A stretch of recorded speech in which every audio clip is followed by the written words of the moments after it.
Happy Hump Day, YouTube. Leafs, Habs. Top two teams in the North, top two teams in the NHL, apparently. I did not know that because I have paid zero attention to the other three divisions in the league so far. It's of no consequence until playoff time comes, right? So I really had no idea about that. But this was a matchup, of course, I was looking forward to for the last few days.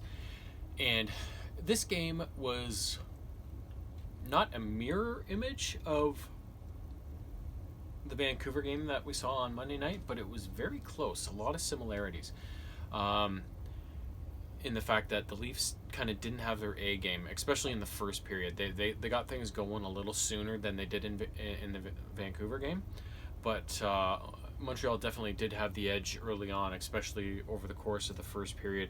At one point, the shots were 7-1 or something like that. But it wasn't like Montreal was setting up for long stretches in the Leaf end and putting all this pressure on them. It was just kind of one and done chances. And it wasn't like the Leafs weren't getting anything going. They just couldn't seem to get any shots. They seemed to be a bit disjointed again with their passing. It wasn't necessarily tape to tape, like it was just they had a hard time getting going. Montreal scored on their first shot of the game. Through the wickets on Freddie, but it was from pretty close in, so he should have had it just by having his stick on the ice. He should have had that shot, but he didn't, and he looked a little rattled afterwards and had a couple of other gaffes soon afterwards, but didn't let anything else in and recovered eventually. And as the second period opened, at 1-0 Montreal. In the second, the Leafs gradually climbed back into the game and started putting a bit more pressure on the Habs and stuff. And eventually, they would get on the board with about 5 minutes left.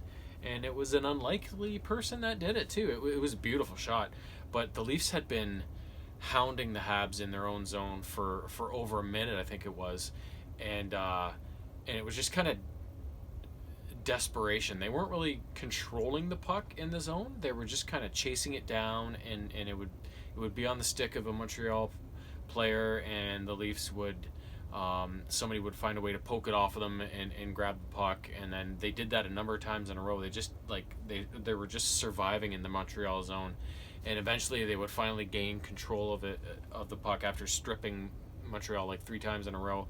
And then everybody started kind of rotating everywhere, and it was just confusion for the Habs D.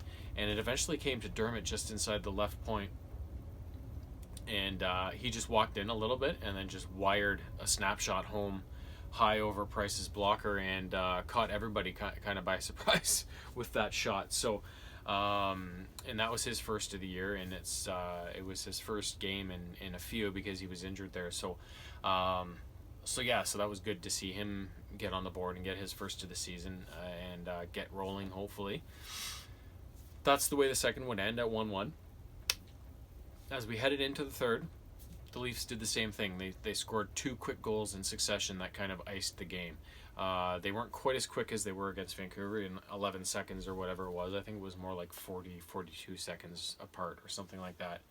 And they came early. They came within the period's first 3 minutes.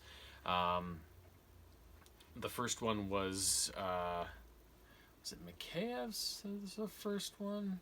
No, Mikheyev's was the second one. Oh, Justin Hall, another unlikely guy, in his first of the year. So Leafs had just gained control of the Montreal zone. Tavares kind of stopped up, not far inside the blue line.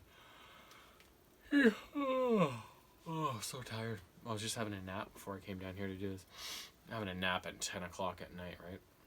Usually that ends up in, it's 8 a.m., but no. Anyways, Tavares kind of gained the zone, dropped it back to Hall at the blue line. He kind of looked off Nylander and moved backwards laterally across the blue line and tried to open something up, and finally just teed off with a monster slap shot that beat Price high. And again, it was like, who are these defensemen just wiring pucks past the best goalie in the league, right? So that was nice. 2-1 Leafs. 40 whatever seconds later, Ilya Mikheyev gets his first of the year as well. So we got 3 guys there, firsts of the year. which is great to see. And Mikheyev too, because he's been such an effective player. He's such a big man. He's so fast for such a big man, and he's all over the place all the time. And he's had lots of chances so far. They just haven't gone in. So it's finally nice to see him get it. And it was kind of a weird play too, because it was almost like it wasn't supposed to happen. Hyman drove in on the left side, and as he got down beside the net, he didn't really have a play at the net, so he spun around and passed it back to Kerfoot, who was charging in behind him. And Kerfoot, I think he was going to shoot it, but he missed, and it kind of flubbed off the heel of his stick and went cross crease right to Mikheyev, who then buried it. So it was kind of a happy accident, I guess. But yeah, but those three guys all getting their first of the season was huge, because the big guys, Matthews and Marner, they weren't without their chances, but they weren't as prevalent and numerous as they were in other games. So it was nice to see some of that secondary scoring coming in and kind of unburdening them, right, from the responsibility that they always seem to have. So 3-1, Habs would score it later on in the third, make it 3-2, make it close. They pulled their goalie. Hyman scored an empty netter, 4-2 final. Like I said, even though the Habs were the better team in the first period, it wasn't like they were really pressuring the Leafs a lot in their own zone. It was one and done. And that was because this was it wasn't a pretty game. It was a lot of neutral zone play, a lot of stick checking and turnovers, but getting the puck back quickly right after. It was a lot of posturing and just kind of ugly, chippy, back and forth play. Not an emotional game in any way. There wasn't really any. There was a few big hits that here and there, but they didn't lead to any scrums or fights or whatever. So it was pretty clean and easy going game. Yeah, so I was hoping for a bit more from this rivalry to maybe have a bit more fire to it, but again, it's only the second time they've played this year, and it's been a long time between the first two games. So hopefully maybe something more can develop there, like it has against other teams, and it would be nice to get Simmons back too, because he helps in that department by setting the tone physically and stuff. So he's still out, and I haven't really heard how long he's going to be out. So tonight they had Barabanov came out of the lineup, and they only dressed 6 defensemen, I believe. So Patan was back in the lineup, Engvall was back in the lineup, and was that all?